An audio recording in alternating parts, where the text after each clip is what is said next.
And it's so heavily influenced by individual financiers, these personal rivalries. Genuine policy debates often just take a backseat.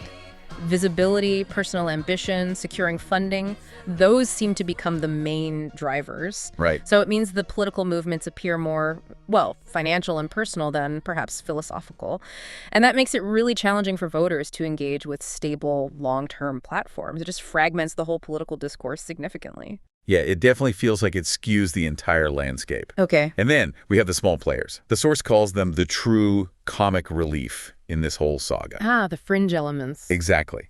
These are individuals who join parties with the enthusiasm of punters betting on horses, which leaves you wondering, is their motivation actually nation building, or is it just getting a slice of the stable? A fair question. The insight seems clear. For some, politics isn't a long-term commitment. It's more like a seasonal opportunity. Most of these players, they vanish after one election cycle, one race, only to resurface, quote, when the electoral season opens like the hunting season for chipmunks. Opportunistic, them. Seems that way. And finally, we get to what the source calls the great circus clowns of Seychelles politics, the saboteurs. Saboteur? Okay, this sounds intriguing. Oh, it is. They're described as loose cannons with CVs shorter than a Creole SMS. That's a very brief text message, for anyone unfamiliar. And their ambition. Millionaire status. Their genius move isn't starting a business or anything productive. No, it's breaking up political parties like it's a part-time MLM scheme, a multi-level marketing scheme. Breaking up parties as a strategy, how does that even work? Well, according to the source, these saboteurs operate quietly. They sneak in, quieter than a gecko. They stir up arguments between leaders, cause divisions, or sometimes even, apparently accidentally, walk out with the party's crucial registration papers. Walk out with the papers? Seriously? That's the claim. And why? Because the incumbent, it's suggested, is handing out king's ransoms, like scratch cards, to incentivize this disruption. Wow. So actively sowing discord from within, potentially funded from outside. Seems to be the implication. And the really sobering insight here is that leaders, maybe those with real integrity, often barely notice what's happening until the rug is pulled out from under them, faster than a magician's rabbit. Which leads to this rather cynical but maybe poignant conclusion from the source. In Seychelles politics, saboteurs might just be the only ones with genuine job security. Good grief. If we try to connect that to the bigger picture, it really raises an important question about institutional resilience, doesn't it? And how profoundly these kinds of disruptive tactics can just undermine trust in the whole democratic process. When you have internal divisions, potentially fueled by external money, leading to constant party fracturing, it becomes incredibly difficult for voters to identify stable, credible platforms, or for that matter, for any government to actually implement long-term policies. This phenomenon of political spoilers, it can seriously destabilize an entire system. It fosters cynicism, not civic engagement. Yeah.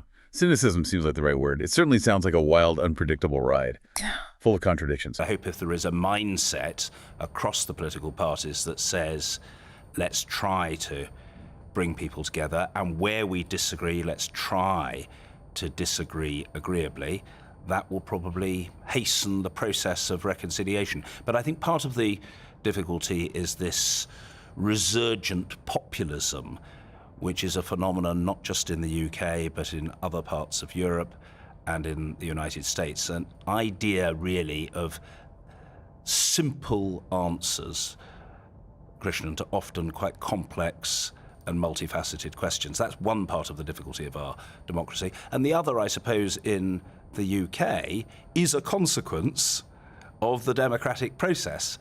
And in our system, there's nothing new about this. But the other problem is that if you have a government with a very large majority, because we have a winner-takes-all system, the opportunities for the opposition are far fewer, and the scope for parliamentary assertiveness, which I happen to think is a very important part of a functioning pluralist democracy, the scope for parliamentary assertiveness is much reduced.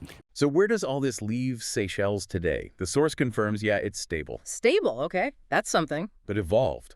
Yeah, that's debatable, apparently. Les représentants la liberté. Bonsoir à tous.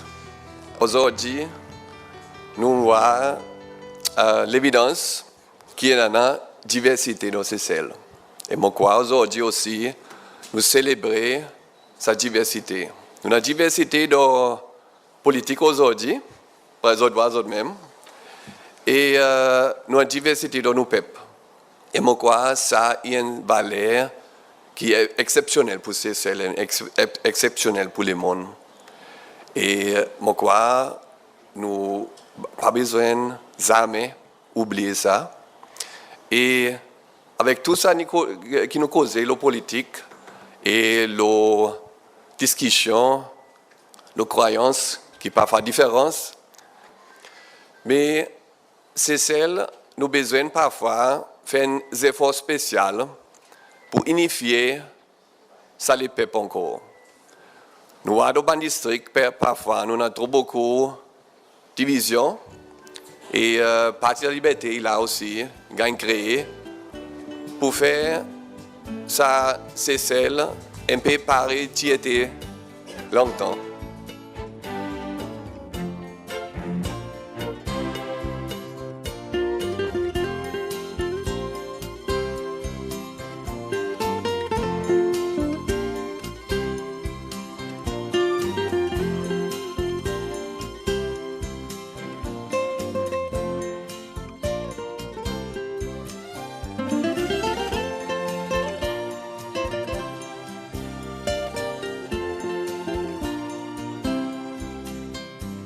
Avec sa choix de vivre, avec du monde qui travaille ensemble, avec du monde qui content son camarade. Et dans sa philosophie, pourquoi nous pour refaire et retrouver encore un peu la liberté dans nous tout. Et avec ça l'esprit libéré par nous dit, moi je souhaite tout le monde un bon sens dans sa compétition. Nous connaissons, moi-même connais. Ce n'est pas facile. Et c'est moi crois dans ce processus. Et moi crois nous pouvons gagner, at the end, peut-être un résultat que tout le monde travaille avec. Et encore, nous travaillons, nous focus, nous ça qui est bon pour Seychelles et pour Seychelles. Merci beaucoup. The world, it seems, kind of looks on with this bemused curiosity at this small island with such big political dramas. Interestingly, though, amidst all this chaos, independents are now apparently popping up everywhere, promising to serve the district, not the party. That old line. Ah, the appeal of the nonpartisan figure. Exactly. Whether they're truly dedicated public servants or, as the source puts it, just squirrels hoarding nuts, well, we'll soon find out, I guess. You see, the nation will decide. And it won't actually be that long. It promises to be less of an election, maybe, and more of a carnival. Based on this discussion, yes. You'll definitely want to bring your popcorn for that one. This whole deep dive into Seychelles politics, it really makes you stop and consider the true meaning of democracy and governance when the theatrics are just so pronounced. It leaves us, I think, with a really compelling question. In a political carnival quite like this one, does the entertainment value ever truly outweigh the fundamental need for stable, long-term policy and, well, genuine public service? It really challenges our basic notions of what constitutes effective leadership and a functional political system. That is a truly thought-provoking question to chew on. What stood out to you the most from today's deep dive? How might this unique political landscape influence your perspective on global politics, or maybe even your own local scene? Something to think about. We'll see you next time on The Deep Dive.